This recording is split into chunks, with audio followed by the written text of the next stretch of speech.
Imamat 25 ayat 1 sampai 19. Tuhan berfirman kepada Musa di Gunung Sinai, "Berbicaralah kepada orang Israel dan katakan kepada mereka, apabila kamu telah masuk ke negeri yang akan kuberikan kepadamu, maka tanah itu harus mendapat perhentian sebagai sabat bagi Tuhan. 6 tahun lamanya engkau harus menaburi ladangmu, dan 6 tahun lamanya engkau harus merantingi kebun anggurmu dan mengumpulkan hasil tanah itu. Tetapi pada tahun yang ketujuh, haruslah ada bagi tanah itu suatu sabat, masa perhentian penuh, suatu sabat bagi Tuhan. Ladangmu janganlah kau taburi, dan kebun anggurmu janganlah kau rantingi. Dan apa yang tumbuh sendiri dari penuaianmu itu, janganlah kau tuai, dan buah anggur dari pokok anggurmu yang tidak dirantingi, janganlah kau petik. Tahun itu harus menjadi tahun perhentian penuh bagi tanah itu.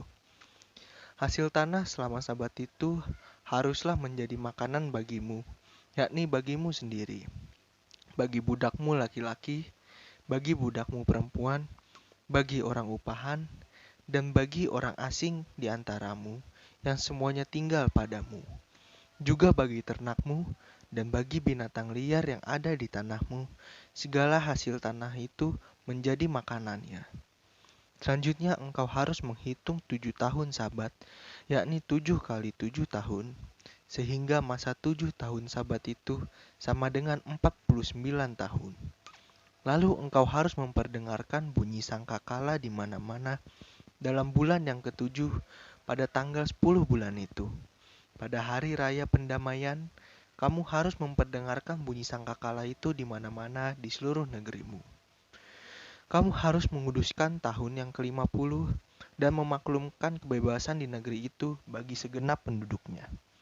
Itu harus menjadi tahun Yobel bagimu, dan kamu harus masing-masing pulang ke tanah miliknya dan kepada kaumnya.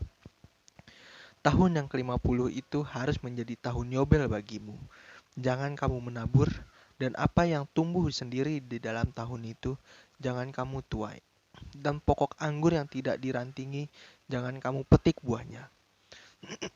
Karena tahun itu adalah tahun Yobel, haruslah itu kudus bagimu. Hasil tahun itu yang hendak kamu makan harus diambil dari ladang. Dalam tahun Yobel itu, kamu harus masing-masing pulang ke tanah miliknya. Apabila kamu menjual sesuatu kepada sesamamu atau membeli daripadanya, janganlah kamu merugikan satu sama lain.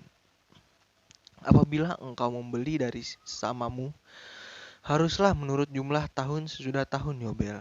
Dan apabila ia menjual kepadamu, haruslah menurut jumlah tahun panen. Makin besar jumlah tahun itu, makin besarlah pembeliannya. Dan makin kecil jumlah tahun itu, makin kecillah pembeliannya.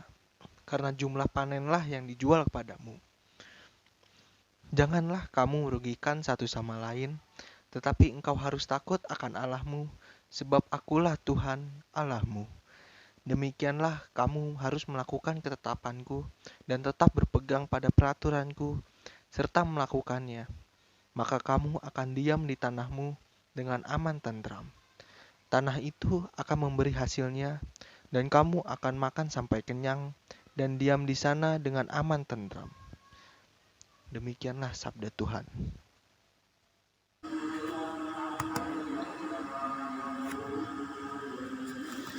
Renungan kita pada pagi hari ini terambil dari Imamat 25 ayat 17. Janganlah kamu merugikan satu sama lain, tetapi engkau harus takut akan Allahmu, sebab akulah Tuhan Allahmu.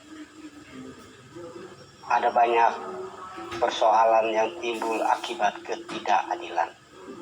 Mulai dari ketidakadilan di tengah keluarga, di pekerjaan kita, dalam masyarakat kita, bahkan ketidakadilan di bumi pun terjadi. Banyak bencana terjadi, itu semua karena ketidakadilan manusia tentang ekologi. Alam dipaksa dan diperah sedemikian rupa untuk terus berproduksi bagi keuntungan dan kebutuhan manusia, tanpa memberikan kesempatan bagi alam untuk beristirahat dan memulihkan dirinya. Bangsa Israel diajak untuk belajar dan memahami prinsip-prinsip keadilan. Selain hari Sabat, mereka juga wajib mentaati tahun Sabat. Pada tahun ke-7, tanah diberikan kesempatan untuk beristirahat. Apa yang tumbuh sendiri di ladang tidak boleh dituai, apalagi untuk kepentingan komersil. Setelah 7 kali tahun Sabat atau 49 tahun, maka pada tahun ke-50 yang disebut tahun Yobel, umat wajib membebaskan orang yang berutang kepadanya. Ini berarti kebebasan bagi para budak. Orang-orang yang kehilangan tanahnya karena terbelit utang akan memperoleh tanahnya kembali. Prinsip ini menjamin setiap orang dapat hidup dengan damai, sebab di mana ada keadilan, di situ akan ada damai sejahtera. Alam mengajarkan bahwa segala sesuatu terhubung. Inilah prinsip penciptaan di dalam desain karya agung Allah. Kita bergantung pada apa yang telah disediakan Tuhan melalui alam semesta.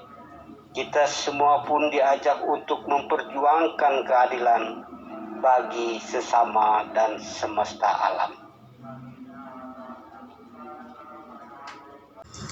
Tuhan Allah Bapa Surgawi, kembali kami menghadap hadirat-Mu yang kudus.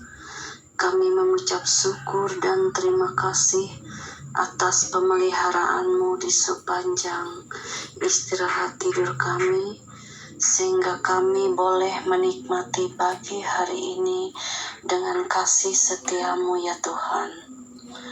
Tuhan, tolong setiap keluarga dalam pergumulannya, pergumulan ekonomi, pergumulan komunikasi antar suami dan istri, pergumulan orang tua dan anak-anak, serta pendidikan putra-putrinya dan aneka pergumulan lainnya. Kami juga menyerahkan cita-cita dan kerinduan mereka ke dalam tangan Tuhan.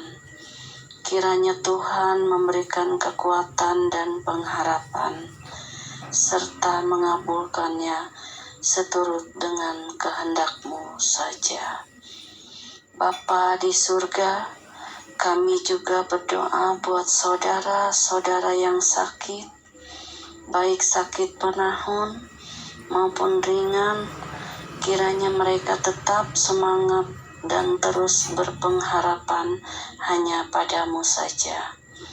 Bagi yang dirawat di rumah sakit maupun yang lagi isoman, Tuhan memberkati obat-obatan yang diminum maupun para medis yang merawatnya, agar mereka menjadi perpanjangan tangan Tuhan untuk memberikan kesembuhan. Untuk keluarganya yang setia merawatnya, kiranya Tuhan memberi kekuatan dan kesehatan sehingga dapat terus merawat dengan cinta kasih. Tuhan Yesus Kristus, inilah permohonan kami. Dalam nama Tuhan Yesus Kristus, Tuhan kami yang hidup, kami berdoa. Kami juga berdoa untuk gereja, agar para pelayan gereja semakin setia di dalam melayani dengan sepenuh hati untuk kemuliaan nama Tuhan. Agar program gereja di dalam pelaksanaannya berdampak bagi orang banyak. Kami juga memohon ya Bapak, agar ibadah onsite terus berlangsung secara baik dan menyeluruh, di samping ibadah online di Gereja Kristen Indonesia Perumnas. Di dalam nama Yesus kami berdoa.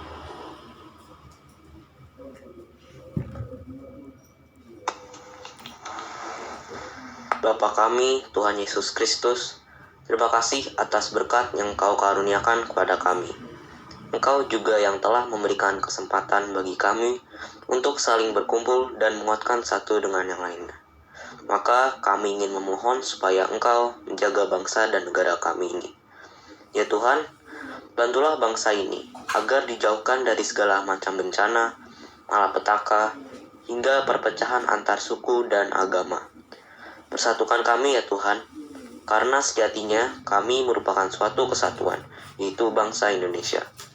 Ajarilah kami untuk saling menghormati satu dengan yang lain, supaya kami bisa menjaga toleransi yang selama ini tetap terjaga. Kami juga mendoakan seluruh pemimpin bangsa ini, mulai dari Presiden, Wakil Presiden, anggota DPR, MPR, hingga jajaran menteri, agar selalu diberikan hikmat dan kebijaksanaan dalam memimpin negara ini. Biarlah mereka mampu menjalankan pekerjaan sesuai dengan kehendak-Mu. Inilah doa kami ya Tuhan, kiranya Engkau mengampuni segala dosa dan kesalahan kami. Mampukan kami untuk selalu bersyukur dan bersukacita atas berkat-Mu atas kami. Terima kasih Bapa, dalam nama Tuhan Yesus kami berdoa. Amin.